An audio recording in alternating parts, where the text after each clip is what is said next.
Hi, I'm Pattu from freefincal. Let's take a look at Edelweiss Balanced Advantage Fund in this video. This fund was started about 11ish years ago and only has an AUM of almost 1,500 crores now. It was earlier known as Edelweiss Absolute Return Fund, then it became Dynamic Equity Fund, and now it's called Balanced Advantage Fund. But over the years, its basic core investment strategy has been, according to market conditions, change the equity part of the portfolio between direct equity and arbitrage. It can swing the direct equity exposure from 30% to 80%. And there's not much in terms of details in the scheme document about the actual market timing model they use. The scheme presentation provides some mumbo jumbo about Edelweiss health equity health index and so on. It uses some kind of trend following, some kind of fundamentals. It's not very clear, but what is clear is that it does have characteristics of a momentum indicator, in the sense that during a bull market it tries to invest more in equity, and during a bearish phase it invests less in equity. If you look at the asset allocation history, there's not much to say in terms of the equity versus debt asset allocation. It doesn't do that. It has got more or less fixed equity and debt asset allocation, but within the equity asset allocation, it tries to tactically increase or decrease the arbitrage component. And if you look at the scheme presentation, you will see this screenshot. The red line is the direct equity exposure, and the blue line is the Nifty.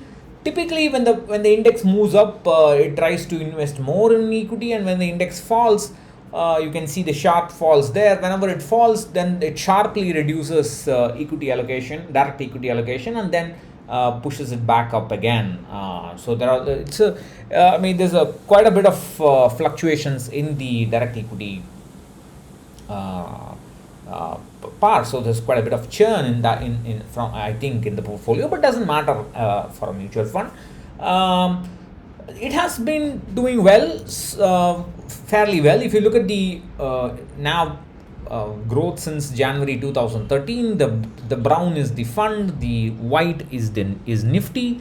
You can see whenever the index has fallen sharply, you see that the fund has held up better, and when the index moves up sharply, the fund has underperformed. So you have to expect the fund to underperform during a bull phase and outperform during a bearish phase. It's only for investors who have the maturity to appreciate this and hold on to the fund over the long term. This is a long term fund. Don't use it for short term, because it does increase equity exposure significantly. It can go up to 80% direct equity if there is a very strong bull market. So don't use it for the short term. It can have consequences. It's too risky. These are the 3-year rolling returns. Notice the spread in the white line, that is the Nifty. You can see that the minimum and the maximum return spread is very high for the Nifty, whereas it's much lower for the Balanced Advantage Fund, which is a good thing. But of course, you can get poor returns here as well, so you have to be careful. So again, like I said, treat it as an equity fund for the long term if you're interested to invest in it, but do not use it for short term. It can be dangerous.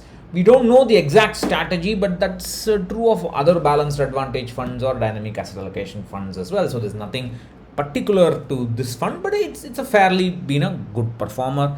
There's no issues with it.